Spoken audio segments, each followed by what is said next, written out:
Good evening. I'm Adam Silver, CEO of Calgary Jewish Federation. Thank you for joining us for this virtual Yom HaShoah ceremony. We solemnly remember the over 6 million Jews murdered at the hands of the Nazis and their collaborators during the Shoah. Yom HaShoah allows us the honor to pay tribute to the victims of the Holocaust, but its full Hebrew name is Yom HaShoah v'Hagvura, literally translating to the Day of Remembrance of the Holocaust and the Bravery. By the end of the Holocaust, European Jewry was essentially eliminated. Our people, our culture, with roots going back 2,000 years, were murdered.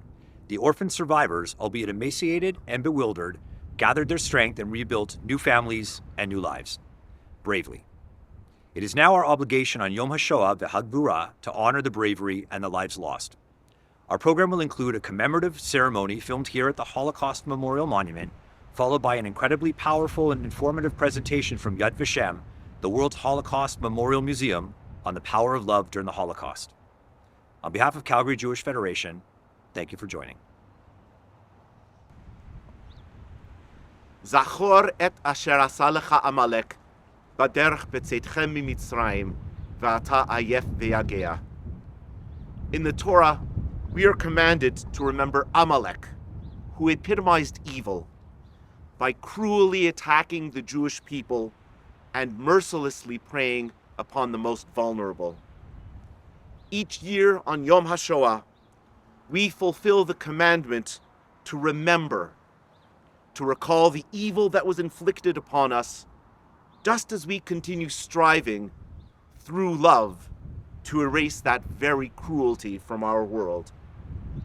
With each passing year, as we progress further in time away from the Shoah, there remain fewer survivors, among them my mother, Ruth Cohen, who lived through the horrors of that time and place. And so the grave responsibility of memory, of the fulfillment of mitzvah of Zachor, falls upon the entirety of our people who continue to survive through Hashem's mercy. The 6 million men, women, and children martyrs of the Holocaust are no mere abstraction. They include my grandfather, Alav Hashalom, Beryl Hibner, as well as countless relatives. And yet I believe they, and I believe that all of our loved ones, would want our legacy to be among those who continue to proclaim aloud with love, Am Yisrael Chai, the nation of Israel lives on. Psalm 23, a very powerful prayer composed by King David that is recited during times of joy as every Shabbat, as well as during times of sorrow, because of the powerful blessing it carries that Hashem, God, is with us at all times. May Hashem help each and every one of us in all our needs. Mizmor David Adonai rei leyechso bin eis deshe yarbitzeni al mei menuches in aleni nafshi yeshev yancheni v'maig letzedek l'man shmei gam ki elech begeitz al moves le'iroro ki ato imodi shivtecho mishantecho heimo yenachamuni tarech lefonai shulchan neged tzereroi dishanto Hashem en reishi keisi rivoyo Ach tev v'chesed yirdefuni kol yemei chayoy v'shavti beveis Adonai le'erech yomim. A psalm by David. Hashem is my shepherd, I shall not lack. In lush meadows he lays me down, besides tranquil waters he leads me. My soul he restores, he leads me on paths of righteousness for the sake of his name. Even though I walk in the valley overshadowed by death, I will not fear evil, for you are with me. Your rod and your staff, they comfort me. You prepare before me a table in view of my tormentors. You anointed with oil my head, my cup overflows. May only goodness and kindness pursue me all the days of my life, and I shall dwell in the house of Hashem for the length of days. Please rise if you are able for the El Malei Rachamim.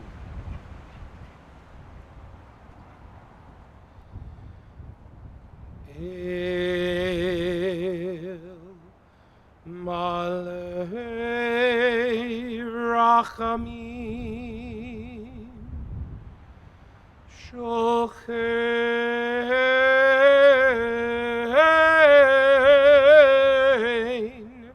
Bamromim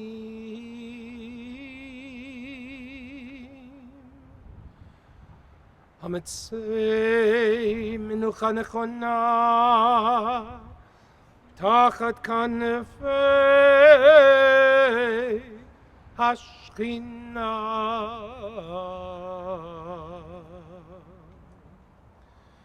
B'malot Kedoshim U'Tehorim K'Zohar Harakiya Mazhirin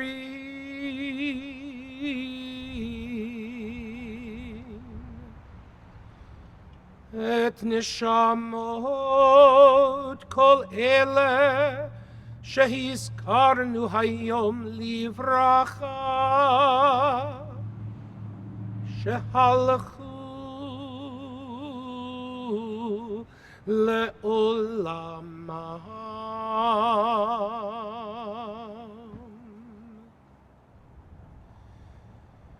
Began Eden Tehei Menuchatam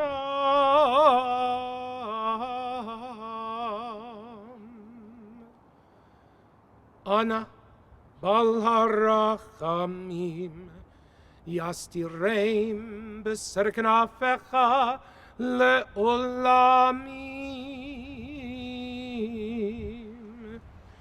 Utzror Bitzror HaChaim Et Nishmotehem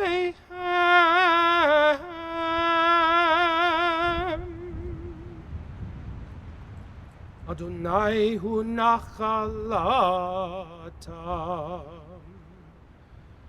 V'yanuchu b'shalom al mishkvoteihem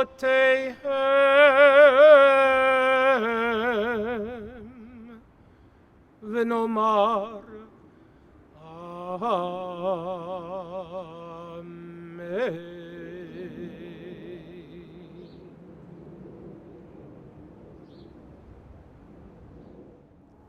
Kaddish Yatom Yitgadal v'yitgadash Shmei Rabbah Be'alma divrach yotei v'yamlich malchutei B'chayechon u'v'yamechon u'chayedech chol Beit Yisrael Ba'galal v'zman kariv v'yimru Amen.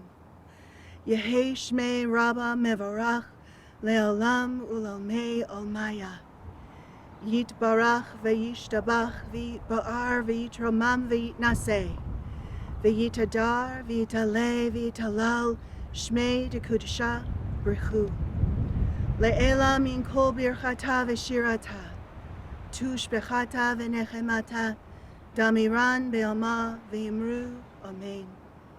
Yehei Shlomo Rabbah min Shemaya V'chayim aleinu ve'al kol Yisrael v'yimru Amen. Oseh shalom bibramav hu ya'aseh shalom Aleinu ve'al kol Yisrael, ve'al kol Yoshvei Tevel, v'imru, Amen. May the one who creates peace on high bring peace to us and to all Israel and to all who dwell on earth. And let us all say together, Amen. Historically, Jewish graves were often cairns. They were stones piled on the bodies of the deceased in order to shield them from view and protect them from the elements. And inevitably, of course, with the weather, with passers-by, even with passing animals, sometimes those stones would fall off the grave. As a result, one of the purposes of a visit to a Jewish grave was not only to remember the person who was buried there, but also to replace the fallen stones upon the grave. What remains of that in contemporary Jewish practice is the practice of placing a pebble on a person's grave when we visit it. Flowers that many other people place on graves will quickly wither and die. But a stone that we place on the grave of somebody we are remembering is a lasting memento of our visit and a marker of the fact that that person is remembered. Today on Yom HaShoah, we honor many people, some of whose burial places we know, and many of whom lie in unmarked graves throughout Europe. And so, physically and symbolically, we place stones on their graves. We remember them, and we honor the people that they were. The stone is a marker of memory, and we place this stone to remember all of those who died during the Shoah.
So der Wind hat gerät zu mir Jiddisch, wie meine Mama, wie meine Seele einmal.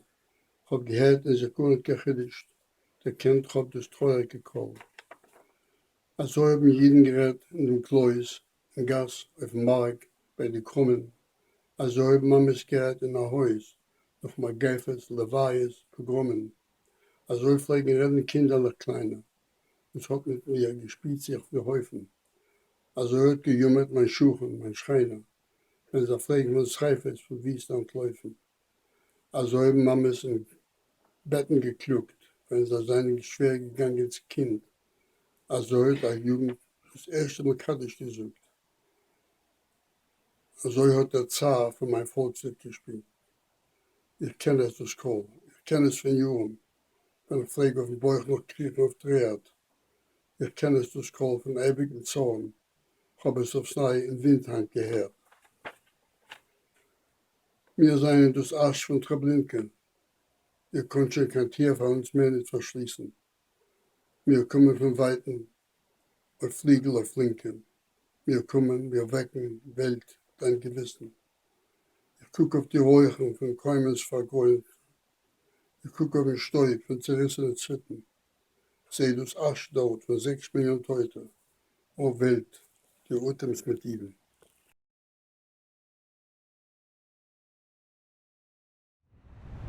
Today the wind spoke Yiddish to me. Today the wind spoke Yiddish to me, like Papa and Grandpa long ago. I heard, not marveling how it could be, I recognized the voice of woe.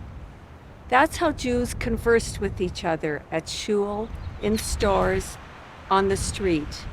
At home, that's what children heard from their mother after a funeral, plague, or pogrom. That's how the littlest kids would speak down in the yard where we played our games. That's how I heard the neighbors shriek when they ran from the homes, engulfed in flames. That's how mothers cried out in bed when labor pains were too much to bear. That's how the orphan prayed for his dad. That's how my people sobbed its despair. I knew that sound at an early age when I could only crawl on the floor. I know that voice of eternal rage. Today, in the wind, it spoke once more. The ash of Treblinka, that's what we are. No more can you lock us in or out. On wings, swift wings, we come from afar. There's something, world, you must hear about. Smoke from great chimneys overhead, dust of torn blossoms underneath. I stare at the ashes, at 6 million dead. Oh world, it's Jews you breathe.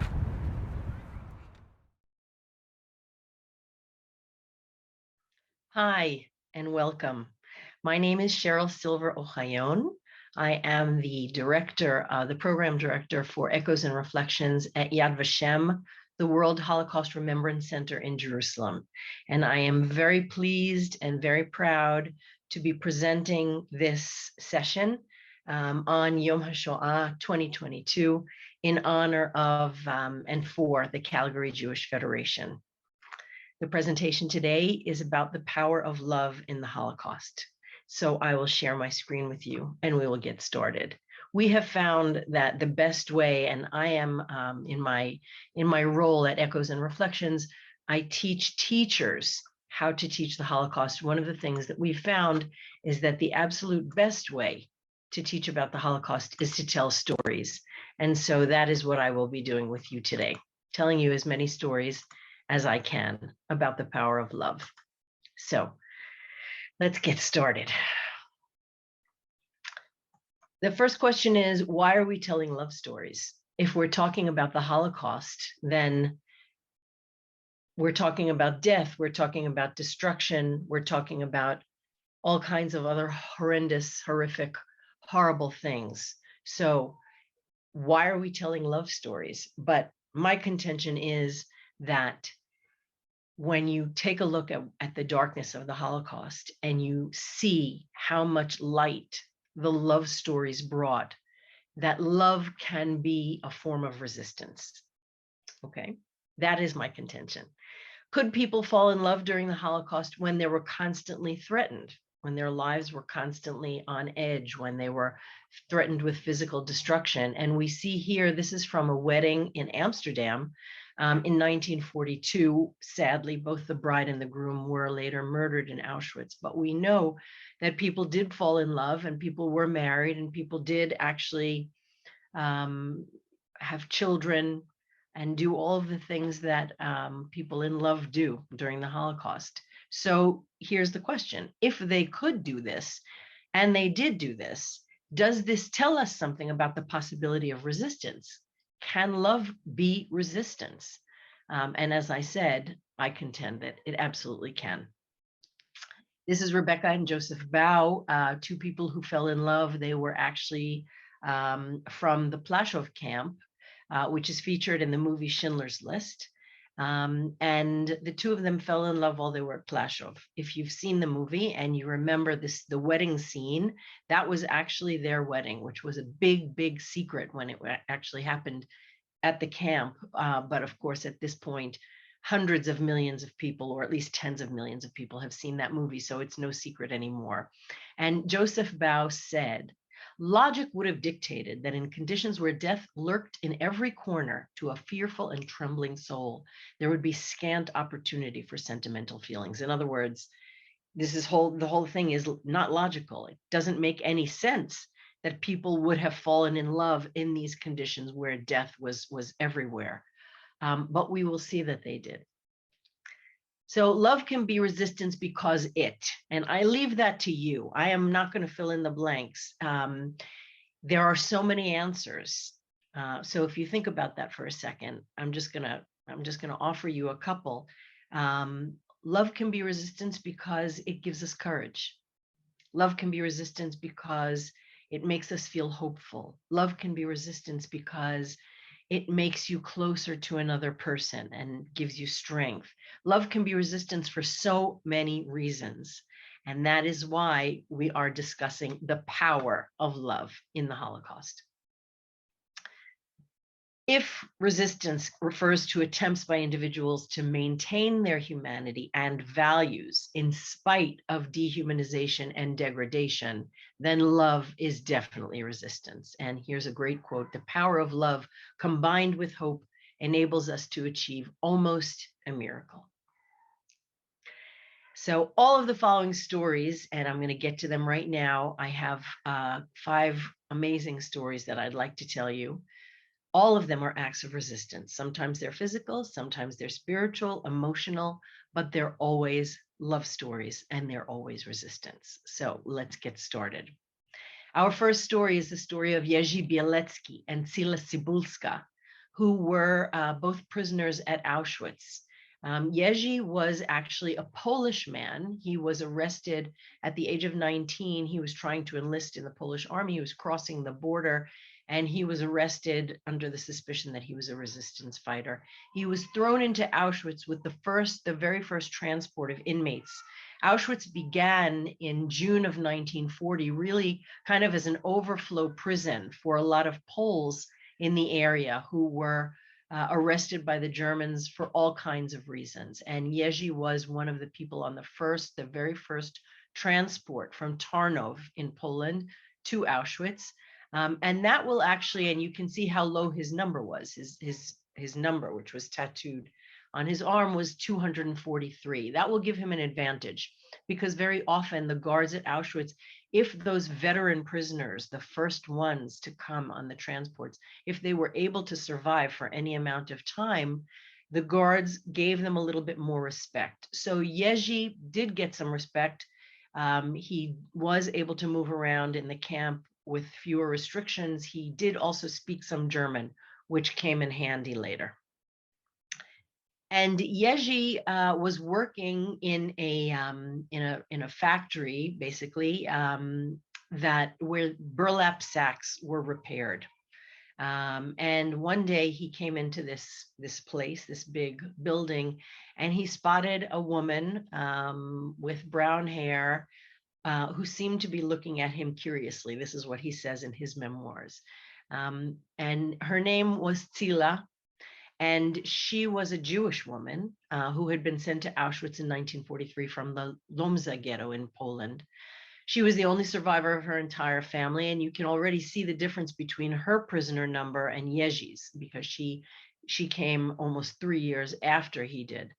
At any rate, Jerzy and Zila were not allowed to speak to each other. The SS were guarding both of them, but they did manage to exchange glances. They did manage here and there to bribe the SS to look the other way. They did manage to speak to each other, to tell each other about their former lives, to stroke each other's cheeks.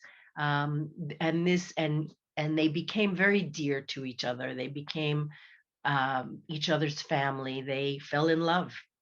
And Jerzy understood, because of his ability to move around in the camp, and because they were all hearing rumors, Yeji started to hear rumors about the monstrous slaughter of Jews that was happening at Auschwitz. We know that Auschwitz is basically the symbol of the Holocaust, and we know that 1.1 million Jews were murdered in the gas chambers and crematoria at Auschwitz. And Yeji wants to save Tzila from death because he is very afraid what's going to happen to her. And so he starts to think, how can I possibly rescue her? How can I possibly get her out of here? And he is going to put together an incredible rescue plan, something that you really have to think out of the box, something that you can tell if their love had not been so powerful, he would not have taken the risk, because this was going to be a huge risk to save her. And let me just fill you in. This is a picture of the barbed wire and the guard towers at Auschwitz, with a quote from a female prisoner who said, "The thought of freedom was torn into pieces on the wires. Seeing the sentry along with the ruthless, relentless, audacious searchlights annihilated all thoughts of liberating oneself. They would kill a daredevil." So it was really going to take a lot of determination and a lot of courage and a lot of bravado to get past those wires to freedom. And how was Yeji going to do this? Well, Yeji was creative, and he sorry, I forgot this slide was here. These are the guard posts, and if you take a look, this is a map of the camps. When we say Auschwitz, we're really talking about three huge camps, three main camps. So Auschwitz I, which was the mother camp, which was where Yeji was first sent. Auschwitz II, or Birkenau, which you can see is surrounded by the pink dots on this map, and you can see how much bigger it is than Auschwitz I, which is surrounded by green. If Auschwitz I had 10 to 15,000 prisoners at any given time, then Birkenau had 90 to 100,000 prisoners. Yes, it was also the place where extermination was carried out, because it had 4 huge installations that consisted of gas chambers and crematoria. But it was also a place where there were 90 to 100,000 inmates who lived and worked for the Germans. So you can see the difference between them. And the third camp is Buna. It doesn't appear on this map. Buna was actually made up of many, many factories. So from what you see on this map, this is the guard chain. Nearly 400 SS men were on duty on this guard chain. And you can see that the towers go all around the camps. And these guards basically shot first, ask questions later. They were not letting anyone get past them. And so getting past them was going to be a huge job, unless you're creative, again, like Yeji. And what did Yeji do? Again, Yeji, because he had been there for so long, he had a friend who came on the first transport with him, who worked in an SS clothing warehouse. And Yeji's friend smuggled him individual pieces of a German uniform, a little at a time, with the insignia of like a troop leader. You can see it on the screen. And also there was a blank pass that was left in the pocket of this uniform that they managed to get their hands on. The pass would get them out of Auschwitz-Birkenau, but the SS were very,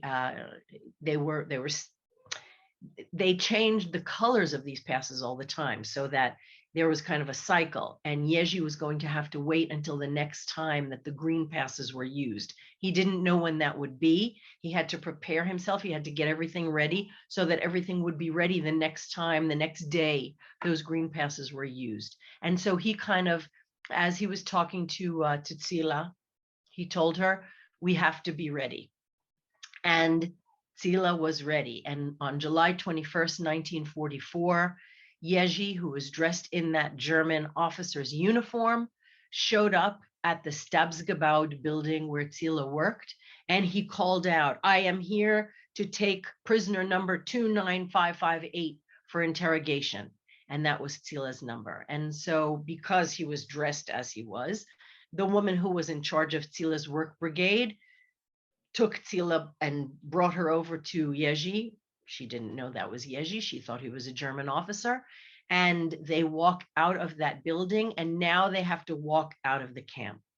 And Yeji says that his throat was choked with fear, that they got to the gate and he presented that green pass to the man who was on, to the soldier who was on duty at the gate, the SS, and he waited for the response. And he says he was sure that they would be found out. He was sure. By the way, you can see in this picture, that's from a graphic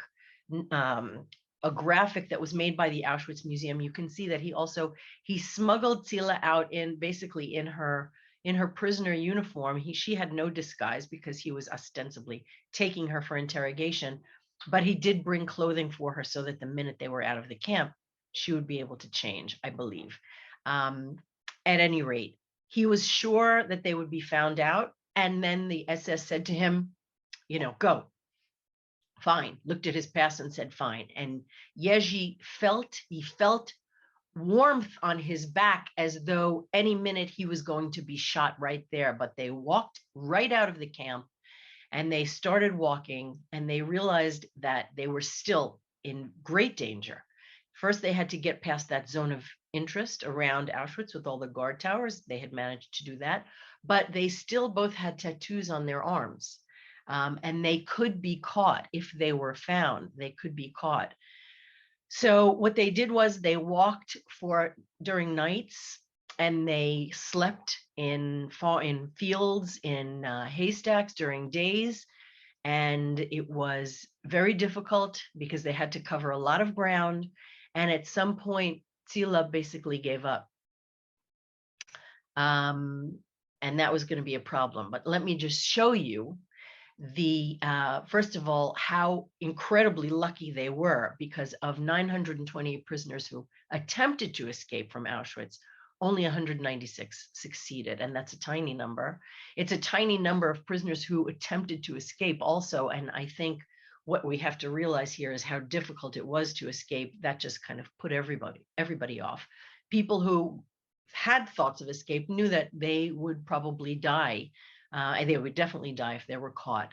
And these are actually the documents that were sent by the SS. You can see on the top of both of them, Geheimstaatspolizei, that's the Gestapo in Litzmannstadt, which was Lodz before the war, Lodz, Poland. And you can see both of their names. You can see the date. These are the reports of the escape when they were found. And now all of the Gestapo is looking for them.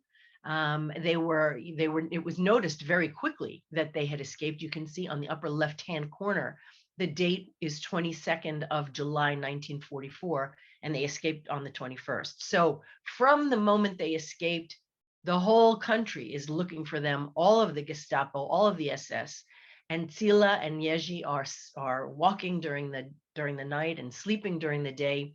And as I said, at some point, Zila just gives up, and Yeji does not let her.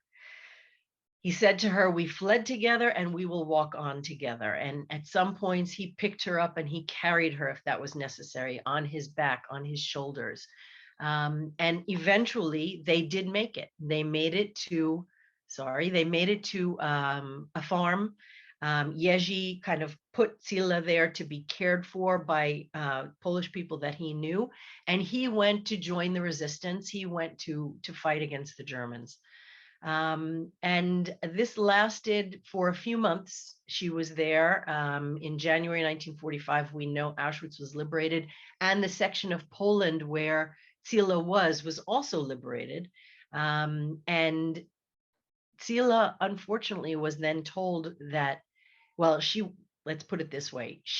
As soon as that part of Poland was liberated, Zila went out on the road every day. She was looking for signs of Yeji. She would walk back and forth, but Yeji was nowhere to be found. And she waited for a couple of weeks after that part of Poland was liberated.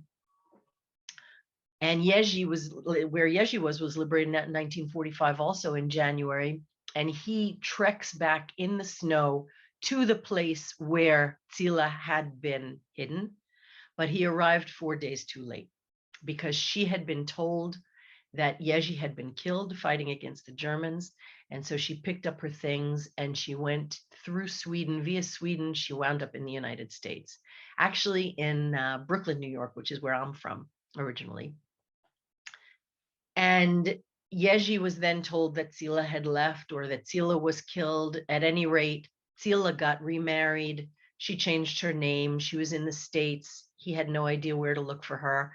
And the connection was lost. And then fast forward 39 years, okay? Zila is talking to a Polish woman that she knows, and the Polish woman asks her where she was during the war, and Zila says, well, I was in Auschwitz, blah, blah, blah, and tells her the whole story of her escape.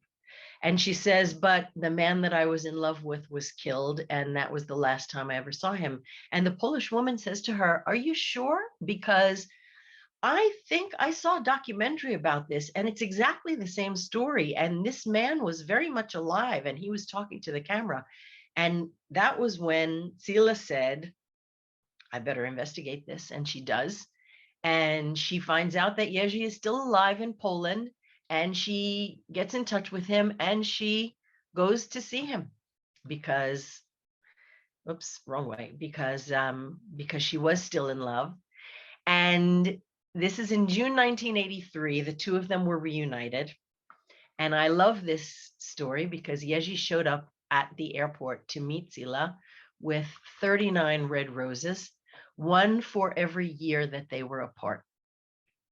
So there were still feelings in his heart for Zila as well. They saw each other about 15 more times. She went back and forth between the United States and Poland. She really wanted to marry him, but at that point he was married and had a family and did not want to leave them. So kind of unrequited love on her end. And after Zila passed away, first of all, I should say that Yeji was awarded the Righteous Among the Nations Award by Yad Vashem in 1985, because not only was he in love with Zila, but he did really save her life. He had a lot of other military awards, but he never stopped being in love with her.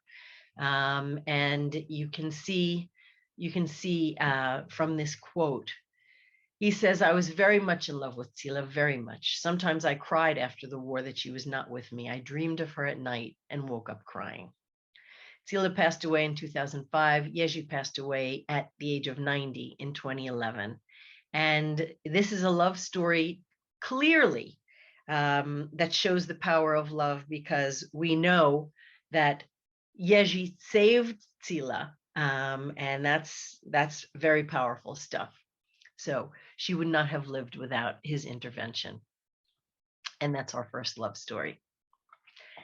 I want to tell you a completely different type of love story. This is the story of Fritzi Fritschall, who was a little girl. She was born in 1931, she thinks, in Czechoslovakia. She doesn't have documents. Her family was forced into a ghetto and later deported to Auschwitz. Her father had actually gone to the United States to kind of bring them to the States, set everything up.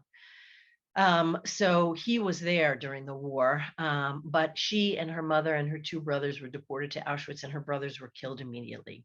She was 13 and she survived when she got to Auschwitz only by pretending to be 15, much like Elie Wiesel in Night. If you know that book, Elie Wiesel says, and this is of course a Nobel Prize winning book and author, he says that when he got to Auschwitz, there was like a guardian angel who whispered in his ear, a prisoner who whispered in his ear, say that you're 15. And the same thing happened to Fritzi. So she said that she was 15 and she was put on the line. Remember that at Auschwitz, there is a selection process. Prisoners who can work for the SS are the ones who are kept alive. Those who are sick, who are pregnant, who are old, and old in this case means over 50, okay? Those are the people who are killed right away. So Fritzi, by pretending that she was 15 and that she could work, that is what saved her life. She's forced to work as a slave laborer in a subcamp of Auschwitz. She's not really sure what subcamp that was. She thinks it was probably Buna, but you can see from this picture and the following pictures, the state of the women. They are processed, they are shaved, they are tattooed. And these women are not going to be fed very much. You can see the abject humiliation if you take a look. Really, these women cannot look at the camera. You can see the woman who's holding her head and the other ones who are just looking down at the ground. Understand that is because they are not wearing underwear. They have been shaved, again, humiliated, forced to run from one place to another, forced to shower.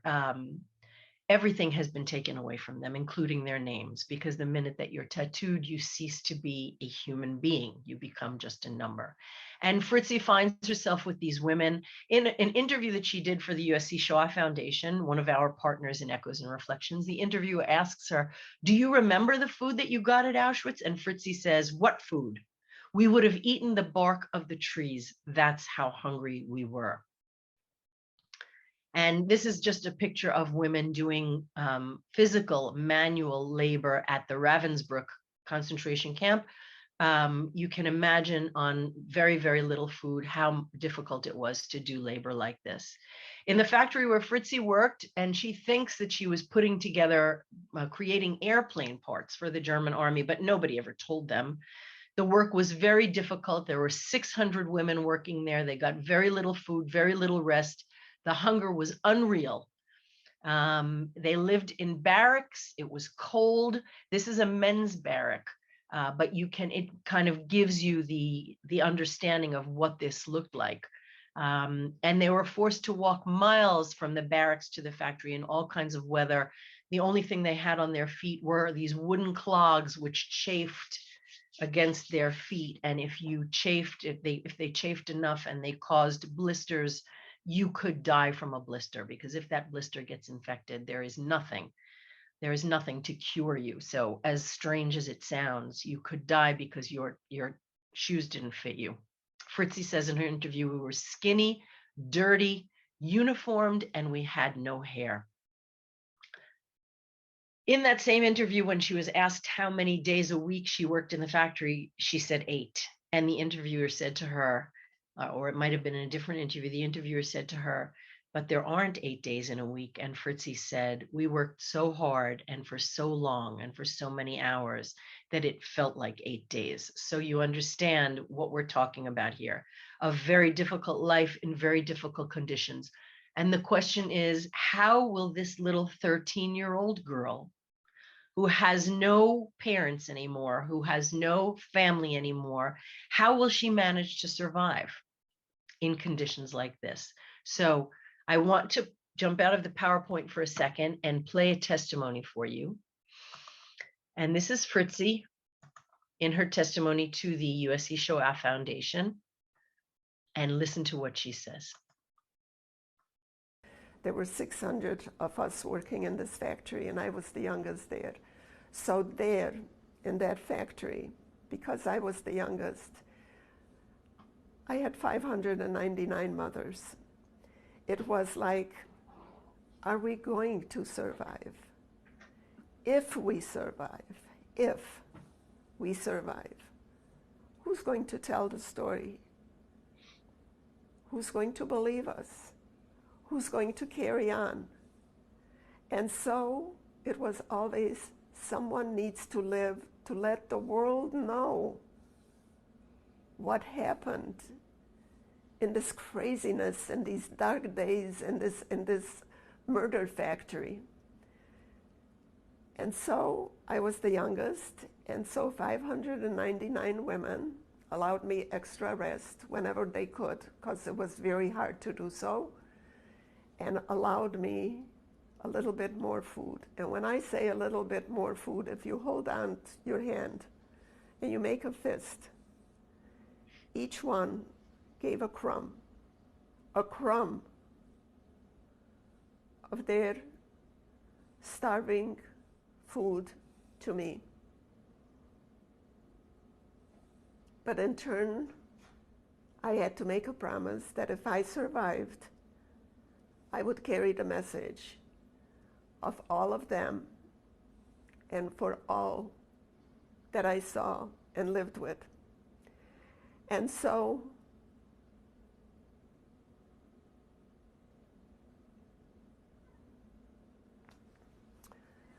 So I made a promise that if I lived, I would tell the story. And so I came to this country as a teenager. Couldn't and wouldn't handle my past. Couldn't deal with it. And so I took all my memories and put them in the bottom of my brain, never to be taken out to be examined. I remember my dad sitting down with me and asking me, do I know what happened to his wife, my mother? Do I know what happened to my brothers?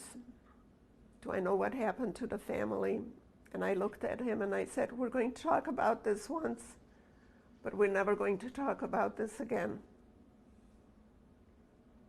And we didn't, because I couldn't. When the museum in Skokie was built, this little museum, they started to put out newsletters asking for survivors to come forward and tell their stories.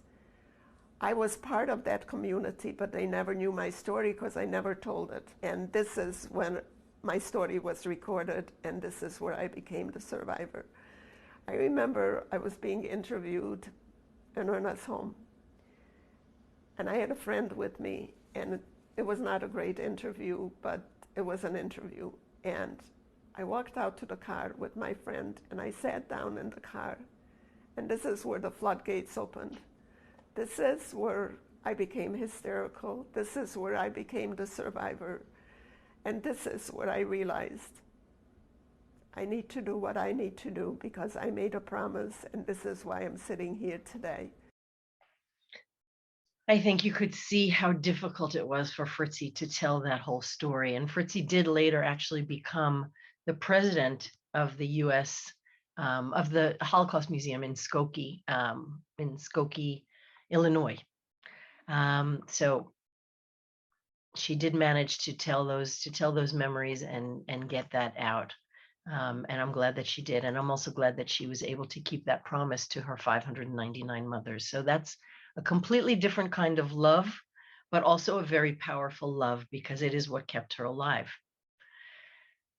and made her continue the story. Okay. This is the story of Gerhard Gad Beck and Manfred Lewin in Berlin, Germany. Gerhard was a boy who was born in Berlin. He had a twin sister, Miriam. He was born in 1933, I believe. So he was born in 1923. So he was 10 when Hitler came to power in 1933. And he came from a mixed background. His father was a Jew who had immigrated from Austria, and his mother was a Protestant who actually converted to Judaism.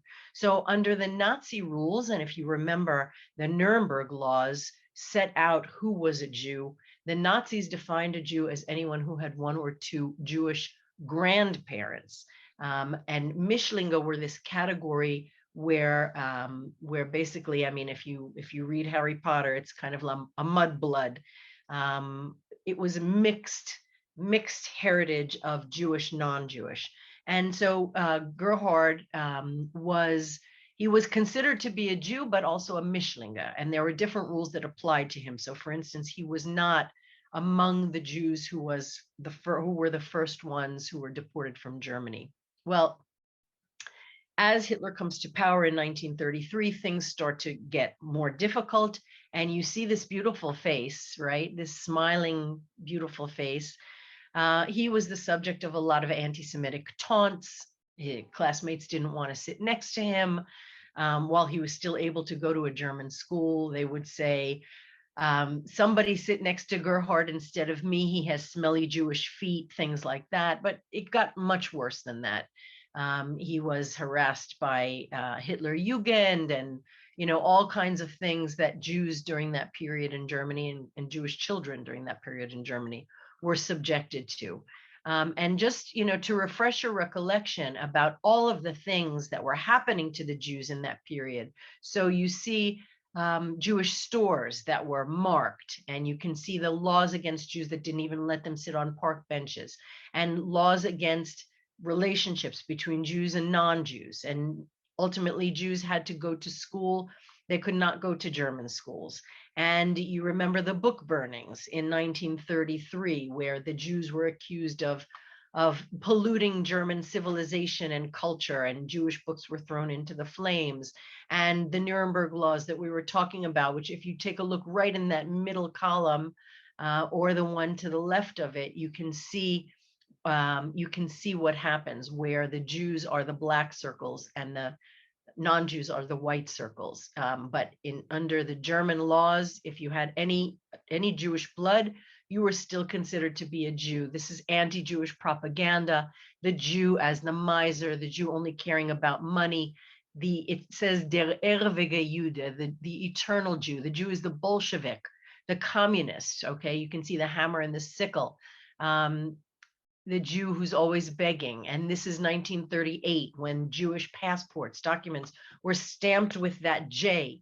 So it was very limiting. And Jews had to add a middle name to their names, either Israel for a man or Sarah for a woman.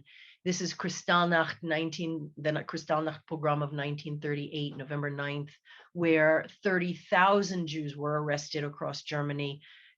Thousands of Jewish stores were looted and broken into, and hundreds of synagogues all across Germany were burnt, set on fire, destroyed. And of course, by September of 1941, the Jews of Germany have to wear this yellow star to mark them as Jews. So the situation is getting very desperate. With all of this going on in Germany, what happens is that the Jewish community kind of turns inward, and there were a lot of Jewish youth who thought about making Aliyah to Palestine, what was then Palestine, what is today Israel. And Gerhard joined one of those groups because, again, there's safety among Jews. He joins one of those groups, and they have all kinds of activities together. They really have nowhere to go. So this is a very bad photo. I'm sorry about that, but it's a photo to the roof of the Jewish community building in Berlin. They brought food, they brought sleeping bags, and they brought a guitar. And during this trip, Gad, who is in the middle of the picture, falls in love. With whom does he fall in love? He falls in love with Manfred Levin. And Manfred is a Jewish boy, also growing up in Berlin at the time, also involved in these activities in the Jewish community. And Manfred writes a book for his love, because it's mutual. He writes a book for God, and God is calling himself now God instead of Gerhard. God is one of the 12 tribes. And that is kind of to get in touch with the Jewish side of him. And he writes a book, Manfred writes a book for God called Do You Remember When? In the book, we find this: Dear kind God, I owe you a present. No, I want to give you one. Not just so that you get something from me that you can glance through and then lay aside forever, but something that will make you happy whenever you pick it up. And God says about the book, Manfred was a very poor boy. They had no money, and most of the money they had was going for food. He wanted to bring something from his spirit. It was a very spiritual gift for me. So this is an artifact that comes from the U.S. Holocaust Memorial Museum, and it just shows you what's binding them together. But there's one problem, right? And that is that all around them, the Jews of Germany are starting to be deported. By the summer of 1942, many of their shared friends have been deported, and every day is another goodbye. And Manfred's family also receives their deportation orders in November 1942. Now, I said that God was of mixed blood, so he was not deported early as Manfred and Manfred's family was. And what he decides to do is something that would require tremendous courage, because he wants to save Manfred's life, to protect him. This is his love. And in order to do that, he puts his own life at risk. So I'm going to, again, jump out of the PowerPoint so that I can play you another clip. And let me just make sure that my volume is all the way up. Sorry, that's the wrong button. Just in case you weren't able to hear the first clip. Yeah, let's put it on 100. Okay. So let me play you this other clip also the USC Shoah Foundation. And this is God much later. God survived. Sorry, it's in German, the subtitles. Und eines Abends komme ich wirklich zu Manfred, ja, April. Ach, sagte Manfred, die Familie sind alle im Sammellager. Lächelt. Und wir gehen morgen. Auch puckliges Brüderchen und er, der Ältere. Ich sage, sicher gehen wir morgen. Was haben wir hier? Das ist doch alles Quatsch. Aber ich war nun ganz anderer Meinung. Und diese Nacht, ich werde sie scheinbar nicht vergessen, aber es geschah etwas Fruchtbares. Ich kam nämlich auf die Idee, ich hole ihn raus. Und ging zu seinem christlichen Malermeister, bei dem er arbeitete, und sagte, du, die haben den Manfred geschnappt.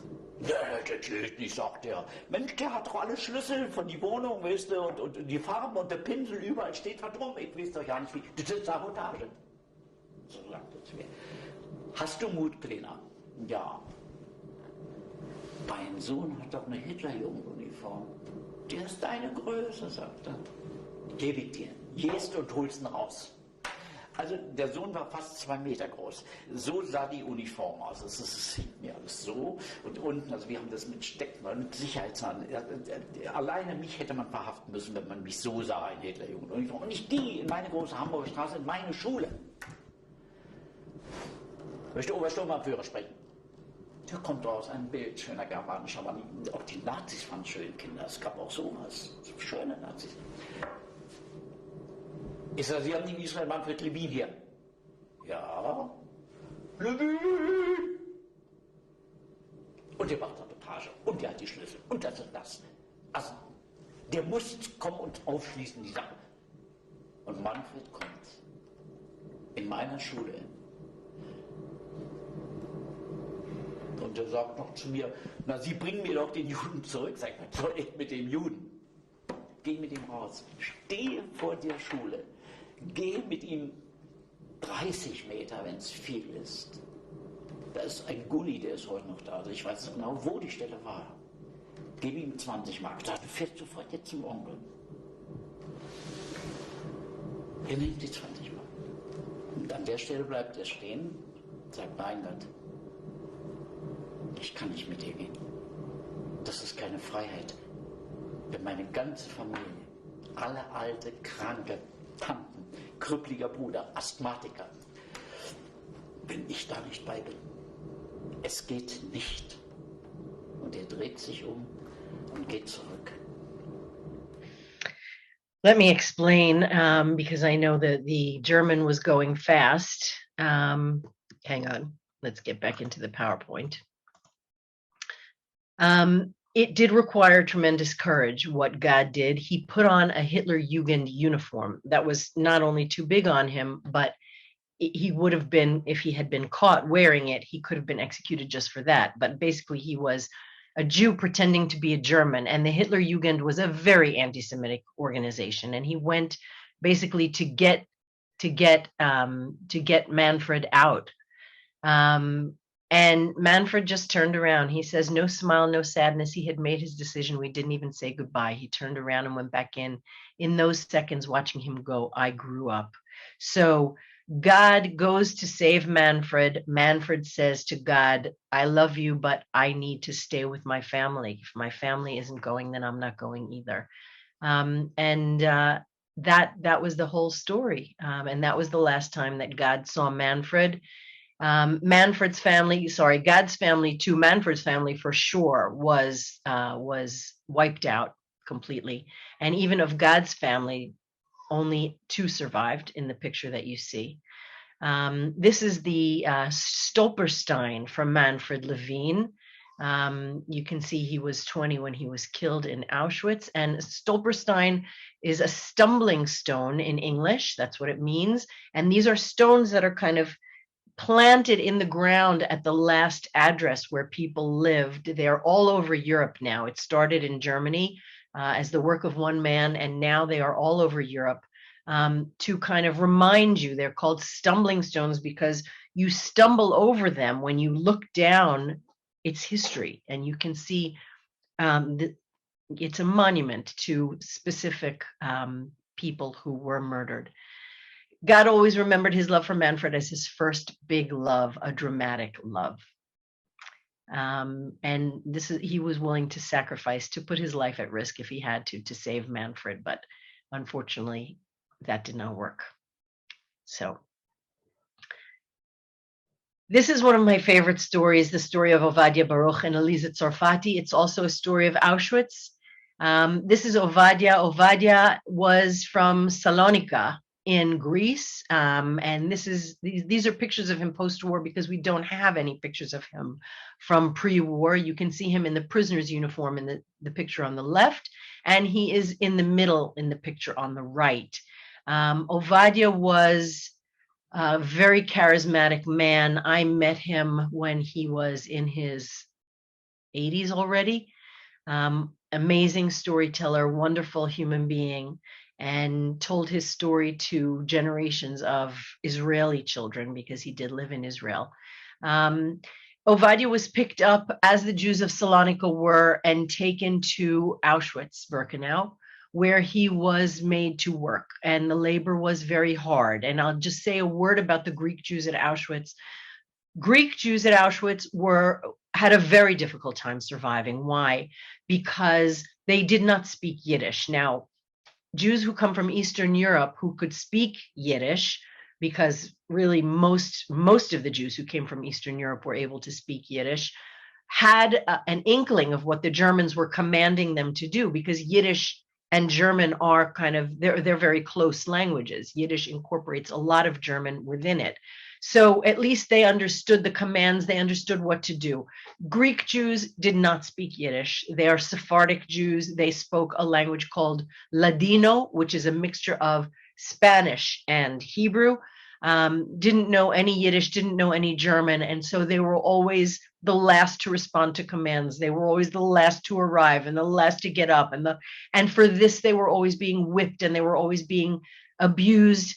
And they also had a very hard time with the climate, because, as we know, Greece is a very much warmer climate. The Jews from Eastern Europe may have been more used to the cold at a place like Auschwitz, but not the Greek Jews. At any rate, most of the Greek Jews did not manage to survive Auschwitz. Ovadia is one of the lucky ones. And he tells us that he was put to work in this munitions factory, the Union Werke munitions factory, where the Germans were making arms. The work was very, very hard, and he had very little to eat. And he was kind of a wise guy, not really a wise guy, but he was trying to survive. And one day he was caught. He had stolen some soup, and he was caught, and he was given lashes. He'll tell you how many lashes.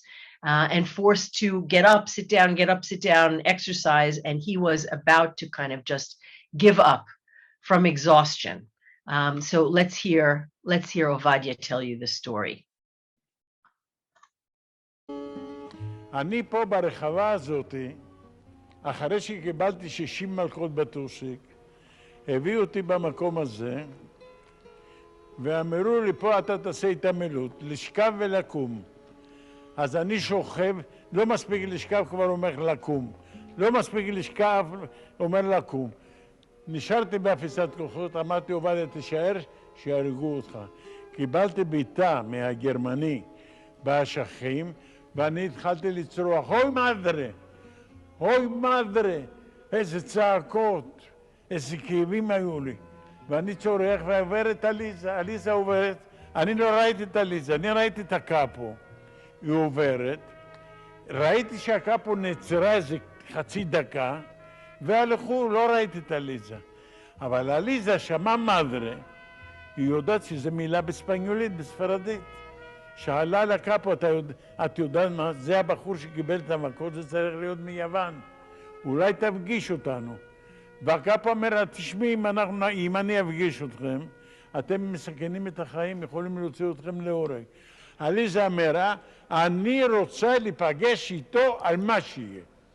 והקאפו אמר, את יודעת מה? את נכנסת לי אצלי ללב. לקחה את עליזה, לקחה עגלה, שמה פצצה של 250 קילו ריקה על העגלה, ומפה נכנסו למחלקה.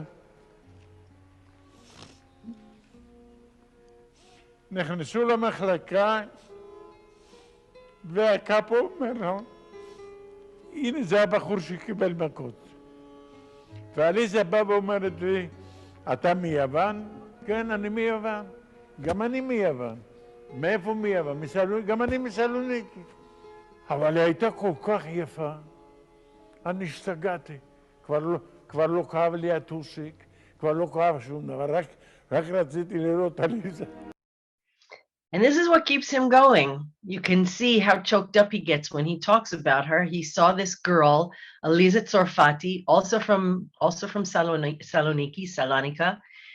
This is Aliza, and the two of them pass each other notes because, again, kind of like Yeji and Tzila in the first story we talked about, they're not allowed to speak.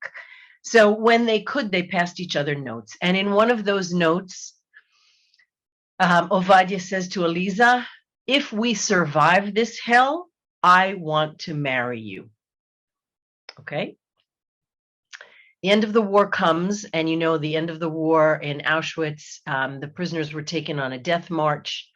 And what Aliza never told, sorry, I'm going to back up for a second. What Aliza never told Ovadia was that she was actually part of the experiments that were carried out on female prisoners in the infamous Block 10 at Auschwitz. Block 10 was a place where experiments were done to sterilize Jewish prisoners. You can see on the right two of the doctors who carried out these experiments, Klauberg and Schumann. Mengele also carried out experiments on twins. That's a different story that happened in Birkenau. But in Auschwitz, there were sterilization experiments carried out on Jewish women. And Aliza was one of the women who was operated on. And she never told that. She never told that to Ovadia. At any rate, at the end of the war, Ovadia makes his way back to Greece. He survives and makes his way back to Greece. And I'll let him tell you what happens. אני לא האמנתי על עליזה שיכולה לעשות צעדת המוות. אבל 6 חודשים יום אחד אני הולך, אני רואה ברשימת עליזה. אז אמרתי, אני אחכה אולי, תבוא ליוון, אני בא ליוון, בבית הקהילה. נפגשתי, היא נרשמת, אני נכנס, עליזה, עובדיה, נדברנו. אנשים חשבו, זה אח ואחות. היא אמרה לי, שלא תחשוב שאני שכחתי מה שכתבת לי בפתק, אבל אני לא יכולה לעבור.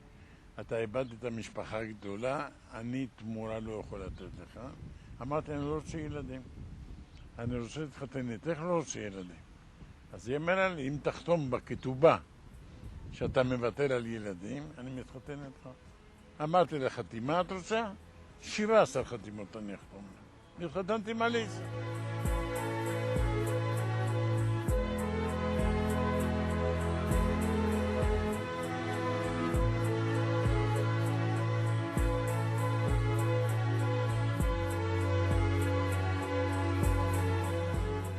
כשהגענו לארץ, אנחנו גרנו ברפת, ואיזו אישה רחמה על עליזה, והזמינה את עליזה להתרחץ אצלה, כי לא היה לנו מקלחת ברפת. עליזה הלכה שם איזה 5-6 פעמים להתרחץ, ובא ערב אחד ואמר לי, עובדיה, אני אצל גברת גולדברג לא הולכת להתרחץ יותר. שאלתי אותו, למה? אני נדבקתי מהמחלה של גברת גולדברג. מה יש לגברת גולדברג? מה אתה לא ראית איזה בטן יש לה גדולה? אני נדבקתי מהמחלה שלה. לקחנו את עליזה לביילינסון, בדקו את עליזה. עליזה הייתה בהיריון בחודש שלישי מיעקב.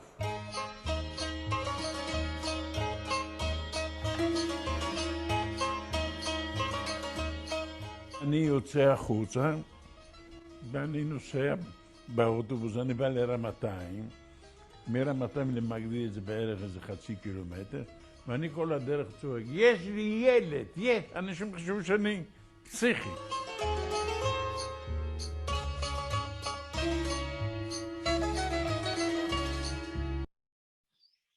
So that is the beautiful story of Ovadia and Eliza Baruch. Understand that the chances of her having a child were so tiny, but it turns out that Eliza had actually been operated on by a Jewish doctor who sabotaged the operation and left her a piece of her uterus, and told her one day, "You'll understand what I did." So this is Ovadia and Eliza, and their two children that they managed to have because of this Jewish doctor who was sadly later betrayed by a Polish doctor who was also working on these experiments. A great, great story that I love very much. And I'm just keeping my eye on the clock here. I don't want to hold you too long, but I do want to finish with this story because it's also a beautiful story. This is the story of Gerda Weissman and Kurt Klein. You may know Gerda Weissman from her book, All But My Life. Gerda was, she was born in 1924. Very quickly, her brother was taken. Her father was killed at a death camp. She was separated from her mother.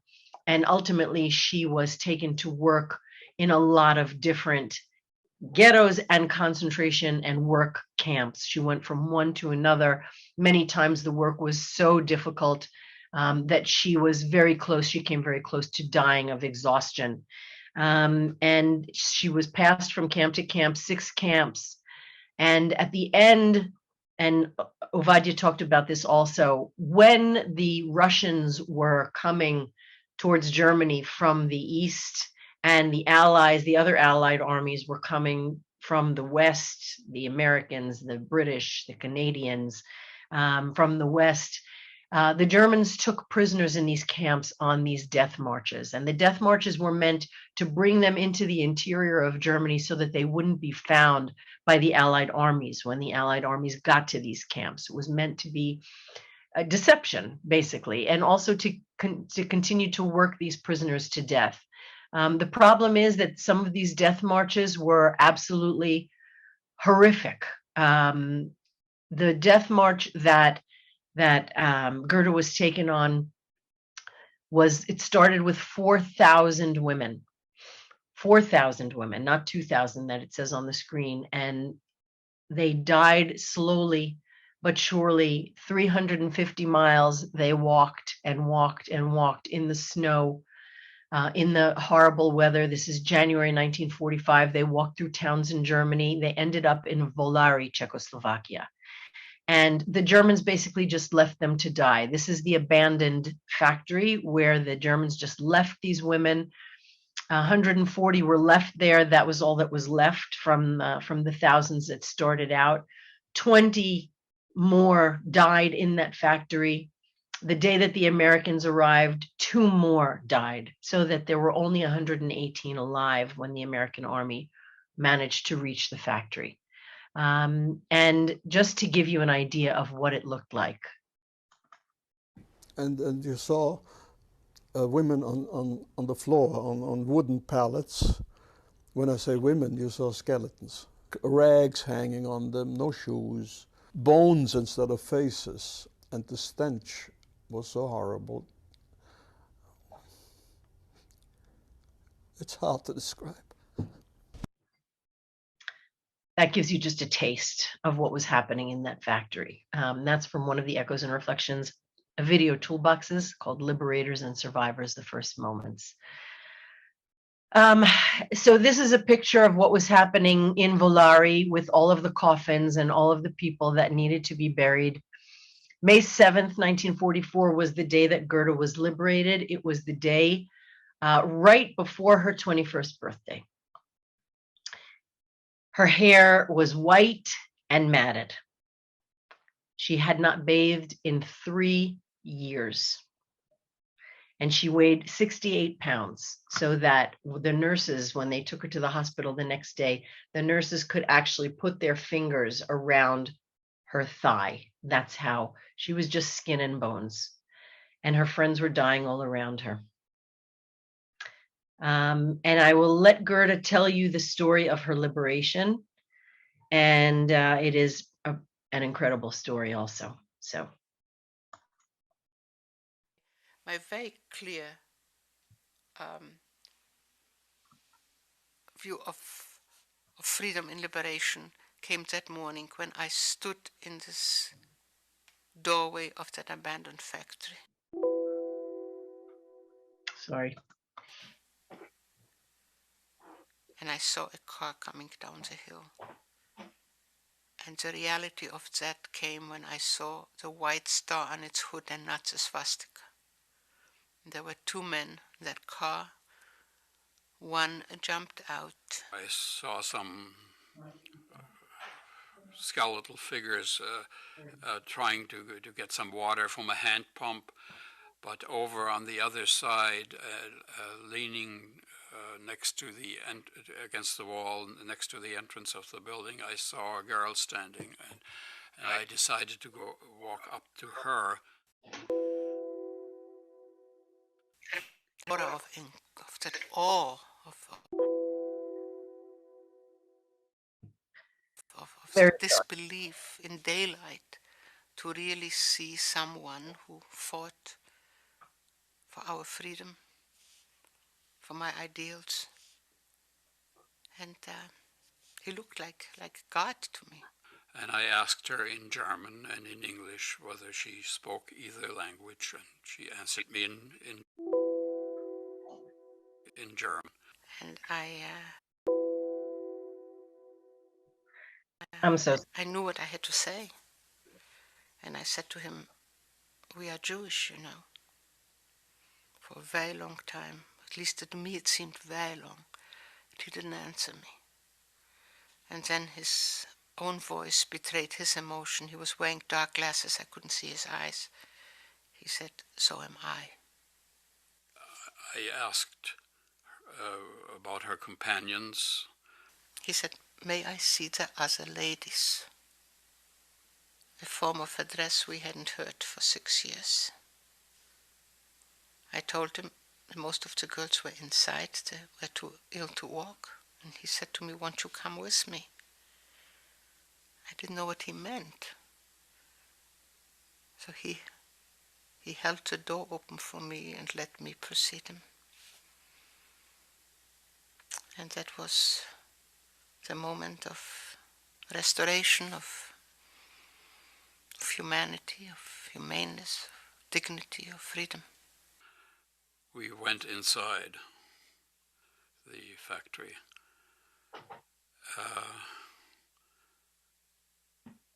It was an indescribable scene. There were women scattered over the floor on scraps of straw, some of them quite obviously with a mark of death on their faces. I took him to see my friends. The girl who was my guide made sort of a sweeping gesture over this scene of devastation and said the following words: "Noble be man, merciful and good." And I could hardly believe that she was able to summon a poem by the German poet Goethe, which is called The Divine, at such a moment. And there was nothing that she could have said that would have underscored the grim irony of the situation better than what she did. And this first young American of Liberation Day is now my husband. He opened not only the door for me, but the door to my life and my future. So that is the story of Gerda Weissman and Kurt Klein. And I will wrap up because, as you can see, and I apologize for that, my battery is winding down. These are love letters that Kurt and Gerda wrote to each other. Just know that the nightmare is over and the future lies before us. My thoughts of you are the core of my existence. They can conquer all obstacles. This is what kept them going. And this is Gerda spent a long time in the hospital. She had typhus, she had dysentery, she had all kinds of horrible diseases. She was in the hospital for a very long time, but Kurt's love for her kept them going. They got married in Paris in 1946. Their love lasted for 56 years, and that is why I'm going to finish with this story. Gerda has written about her experiences. She has made a film that won an Academy Award, and she was granted the Presidential Medal of Freedom by Barack Obama in 2011. And she said, President Obama at that time said, she has taught the world that it is often in our most hopeless moments that we discover the extent of our strength and the depth of our love. And I think that's a great quote to finish with.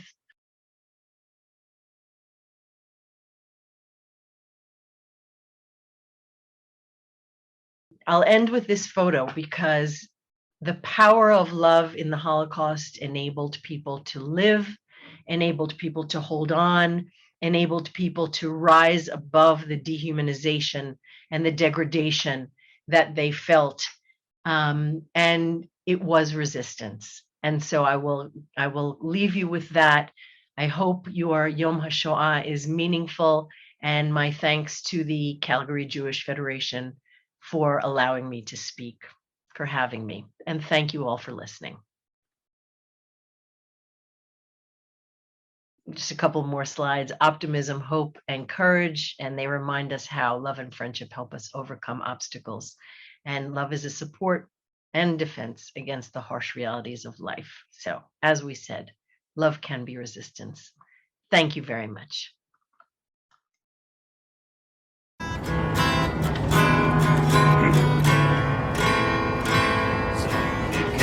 Als du gehst im letzten Weg, und in deine Verschwörung kommen wird noch unser ausgedeckte Show. Es wird ab heute an unser Trott nur seinen Lohn. Kommen wird noch unser ausgedeckte Show. Es wird ab heute an unser Trott nur seinen Lohn. Bis weißen Land versteht. Wir kommen an mit unser Pein, mit unser Weg. Wo wir fallen zu der Spitz von unser Blut. Schwarzen Wetter, unser Bude, unser Mut. Wo wir fallen zu der Spitz von unser Blut. Schwarzen Wetter, unser Bude, unser Mut. Als du gehst den letzten Weg, und deine Verstellung Loyalität, kommen wird noch unser ausgelebte Show.